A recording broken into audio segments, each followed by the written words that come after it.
Hola, quiero pasar a saludarte. Hoy queremos hablar un poquito acerca de la conocida celebración de Halloween.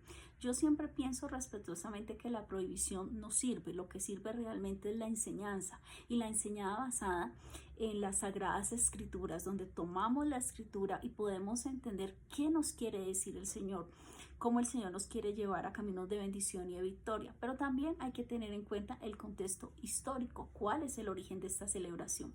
Eso es lo que hoy vamos a explicar, teniendo en cuenta todo esto para que tomemos cada día decisiones llenas de sabiduría y guiadas por el Señor. Primero, entender que esta celebración se originó hace más de 3000 años con los celtas. Los celtas estaban ubicados en el centro de Europa, principalmente en lo que conocemos hoy como Gran Bretaña, Irlanda, Escocia, Gales, el norte de Italia, Alemania y Francia.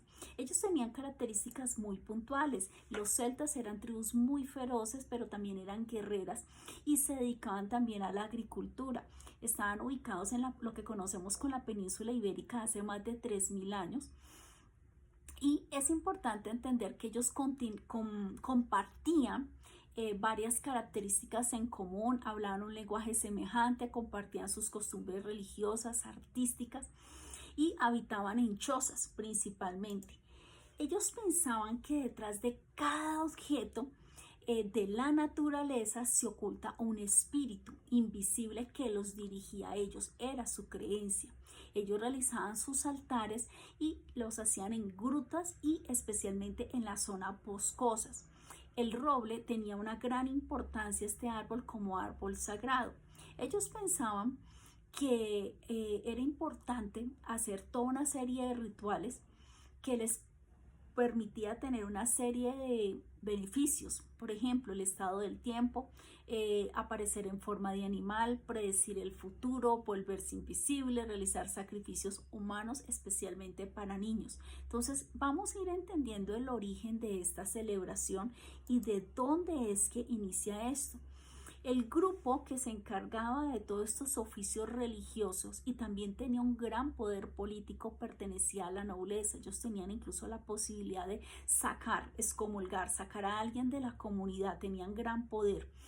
Cuando llegan los romanos, ellos prohibieron este oficio, estas actividades a partir del siglo I y se incendian todos los lugares donde se realizaban estos cultos, porque estos cultos también implicaban sacrificios humanos.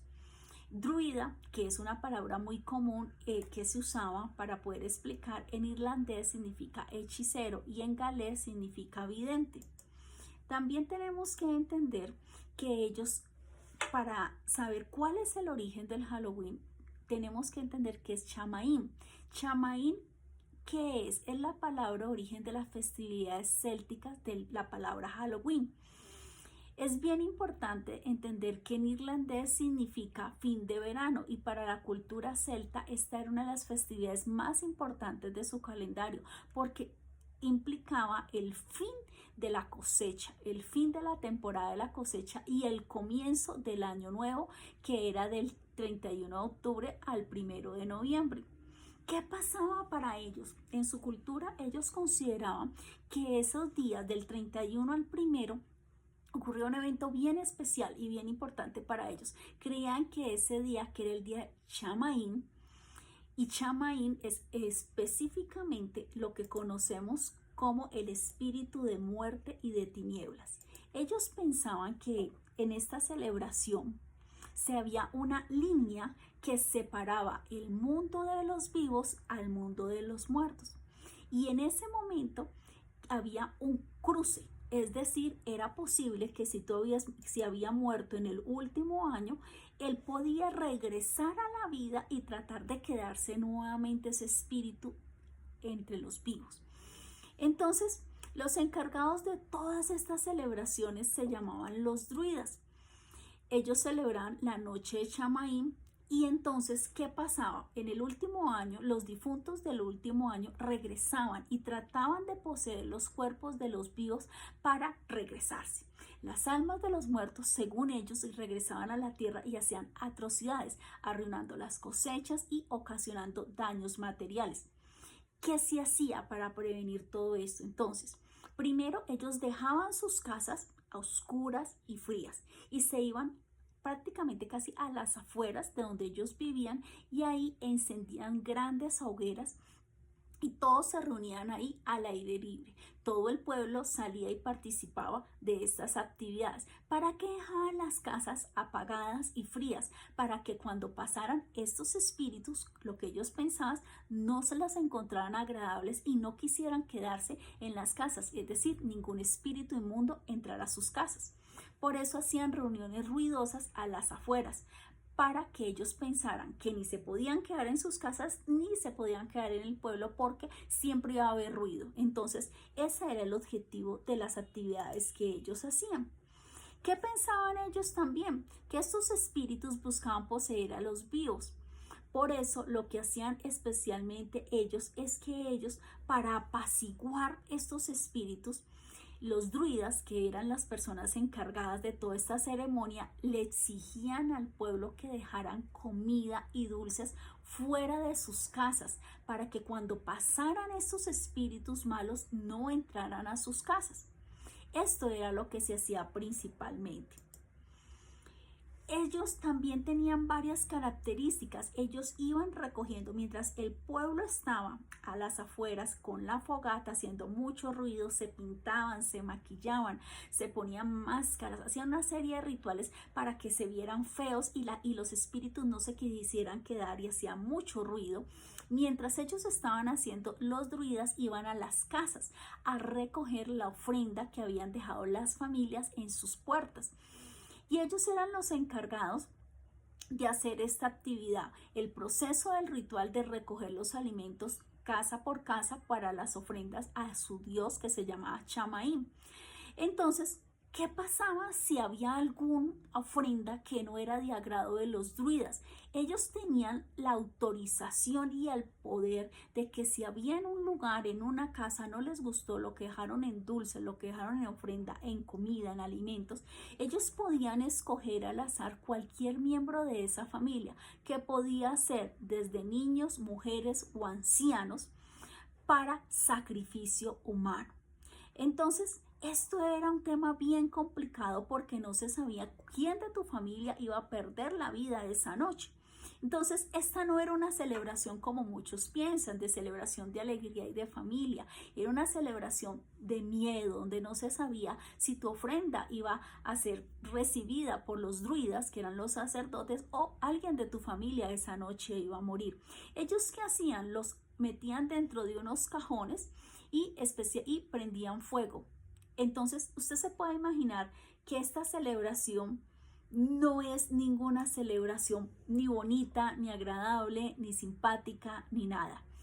Entonces, ellos tomaban mujeres, ancianos y niños, eran llevados por la fuerza, encerrados en grandes cajones de madera y paja, y allí los sacerdotes, los druidas, le prendían fuego. Luego de estos sacrificios, los sacerdotes tenían una comida de acción de gracias, junto a las cenizas de las personas que ellos asesinaron.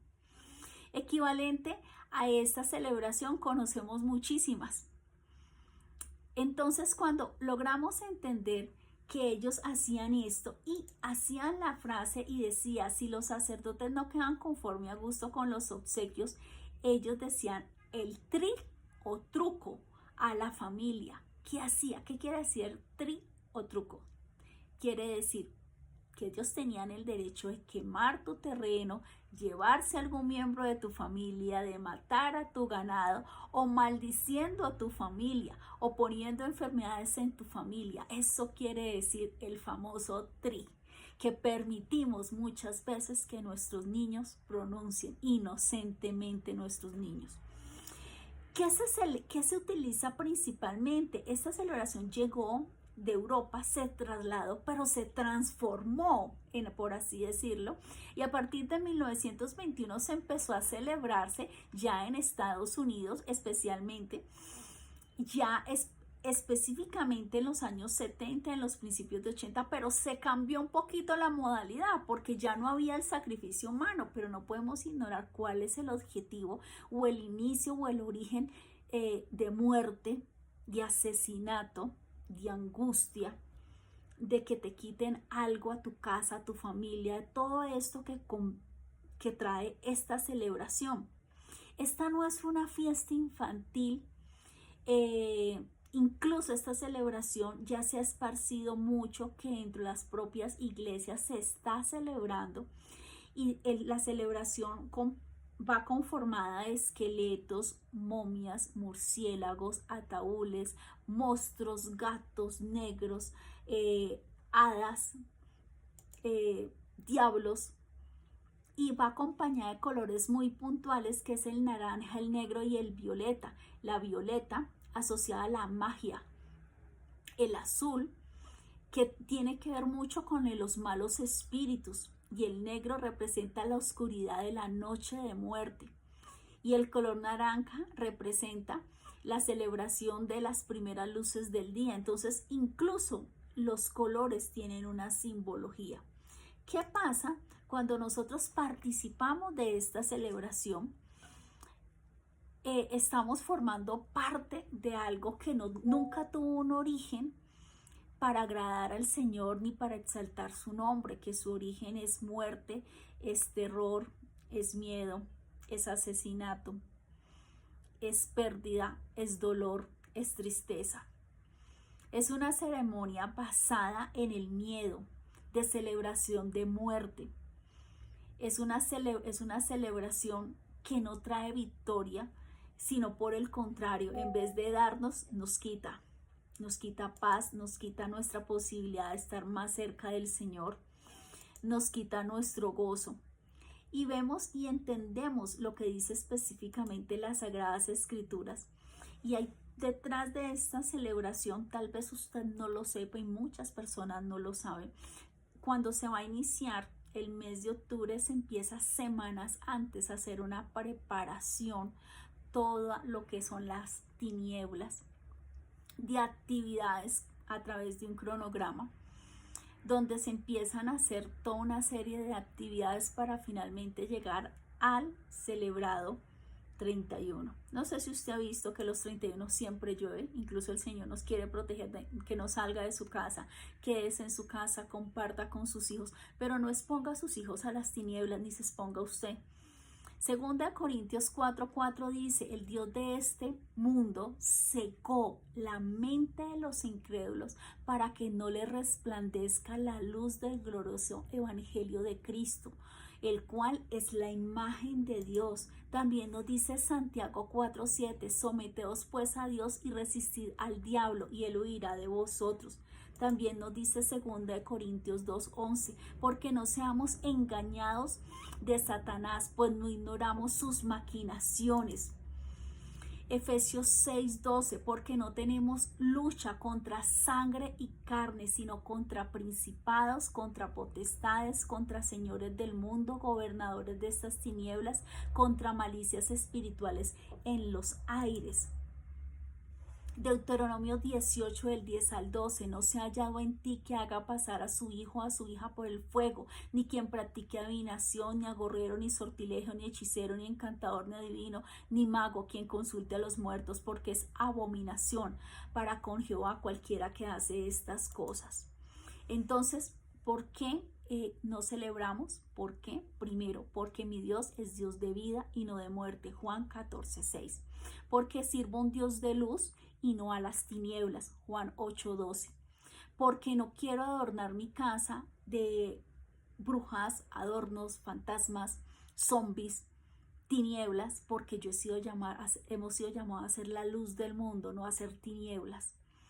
Y no adornamos nuestra casa, porque todo lo que tenemos es para honrar al Señor, Juan 8:12. Levítico 18:30. Finalmente, porque me interesa siempre hacer lo que agrada al Señor, no lo que agrada al mundo, no lo que todo el mundo hace, sino lo que me interesa, y el primer lugar de mi casa es para mi Señor, y mis hijos son protegidos, son guardados por el Señor. Efesios 5:10-11. Entonces, esta celebración nunca fue una celebración que sea para los niños. Esta celebración tiene un origen de tinieblas y de muerte. Es dedicado específicamente para las tinieblas, no para luz, no para vida y no para agradar a Dios.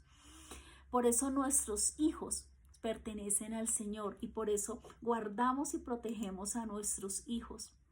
Filipenses 2, 10, 11, para que en el nombre de Jesús se doble toda rodilla, lo que está en los cielos y en la tierra, y debajo de la tierra toda lengua confiese que Jesucristo es el Señor, para gloria de Dios y Padre. ¿Cuál es el objetivo de este video? Sabiendo la historia, comprendiendo cuál es el origen de esta celebración y entendiendo que somos llamados a ser luz, llamados a ser bendición, llamados a ser los escogidos del Señor, llamados a ser llenos de amor, de victoria, de bendición. Ya sabemos qué agrada a Dios y qué no agrada a Dios, qué trae victoria, qué no la trae, qué es muerte y qué es vida. Cuando tenemos claro y podemos diferenciar una cosa de otra, podemos tomar todos los días decisiones más sabias. No sirve la provisión, sirve la enseñanza de las Sagradas Escrituras, y hoy lo complementamos con la parte histórica del origen de los celtas y qué hacían los druidas, que eran los encargados de recoger la ofrenda, y cuando no era de su agrado lo que encontraban, cómo asesinaban a algún miembro de la familia. No es una celebración de gozo ni de los niños ni de alegría, es una celebración de tinieblas, de muerte, de dolor, de angustia y de miedo. Bendiciones.